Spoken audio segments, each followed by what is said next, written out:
we've got this limited rectangle here, and that's going to be on top of on a movie screen. It's going to be in the dailies. It's exactly how it's going to be in your self-tape. It's this 4-3 or whatever it is, 2-4, 2.5, 4, 4-3, whatever it is.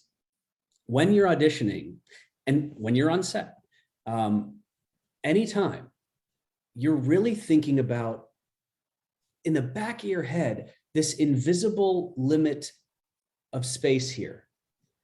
And what that does is it minimizes your world. And what you thought when you're talking to the bank people is really, you're just talking to the bank people. And so many actors, none of them are booking these on-camera roles that are better pay, better security, more fun, more interesting.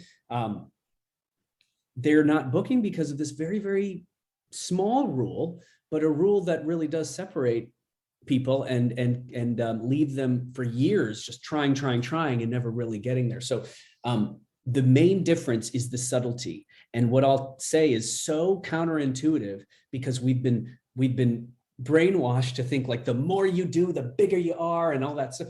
It's quite opposite. The smaller you are, the tinier your movements, the more effortlessly that you navigate through that scene in the way that's authentic and quiet. And I don't mean volume, I mean just quiet in this frame. The more authentic it's going to be, because that lens is right in your face. And what it is literally is it's a magnifying glass. It's a lens. It's a zoomed in lens. It's a telescope and a magnifier of truth. So when that's in front of you, you have no choice but to just be small. And there's a way to be huge while you're small. There's a way to be powerful and big while you're trying to be contained. And it's in that containment that gives us authenticity. When someone cries, they don't try to cry. They fight through it. And when they talk to somebody, they're not at a volume or at a caricature level. You know, it's smaller. When you have this big theater screen or flat screen or wherever you're watching that actor, we need to believe it more in film and TV.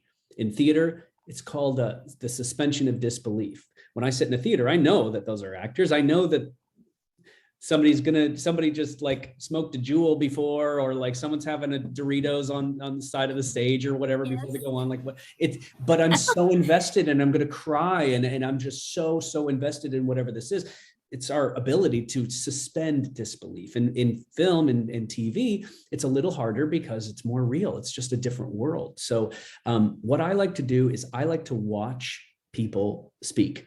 I'll sit down and I will watch people and how they talk and how they get bad news. And I'll watch reality television. I'll watch Cops or something legit. I don't mean the Real Housewives or whatever. I mean something where there's a camera in somebody's face and there's real people who are talking about real things. And I'll watch them and how they speak, the cadence in which they talk. A lot different than theater. Theater, it's crisp and clean and to the point, and it's all rehearsed and perfect. And film is so imperfectly perfect. And the cadence in which you speak is totally different. There are more opportunities to be realistic. And in that way, you have to watch real people speak. And it's not an acting class. You really do get a lot from just watching other people.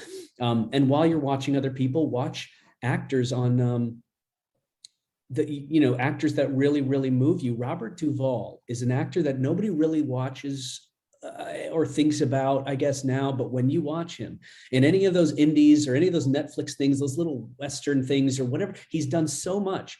You watch him and you have to remind yourself that he's acting. And then that's the goal, right? It's not to be a good actor. I don't want anyone to say I'm a good actor. I want you to say after the movie, come up to me and say, I forgot that you were you. I forgot that it was a movie. I thought that scene was like a legitimate thing happening. And that's a really important thing. Sometimes you really want to go big and you really want to make a meal out of something in an audition room. But I would rather go small and have the director say, I wish you was a little more, than go big and have the director say, another actor who's just too big. And what the only way that you're going to get there is by doing it more and more, because what humans do is, I'm eating at a fancy restaurant. Wow, I'm eating at this fancy restaurant. I never been in a fancy restaurant. And then the next week you're there again. You're like, oh, here I am again. And then like the sixth time, you're like, I just want like a Subway. You know, you're just not, we are so, humans are so insatiable. So when you've done a few of those roles and you've auditioned so many times, the audition doesn't really matter anymore because you've done it so many times and it's just easy. You're like, I'm on my way to Subway. While everybody else is like, a fancy audition. Oh, and you're like, dude, I did this 10 times last week. And then it becomes super easy. That's why LeBron James is incredible. He's done everything. So when he goes and has a 35-point game or something, he's just like, yeah, well, I had a 40-point game last year. So this isn't the first time I've done this. And that's the pro. That's the pro. Okay, that makes so much sense to me. Thank you for that. I needed that. I needed everything you said just I'm so then.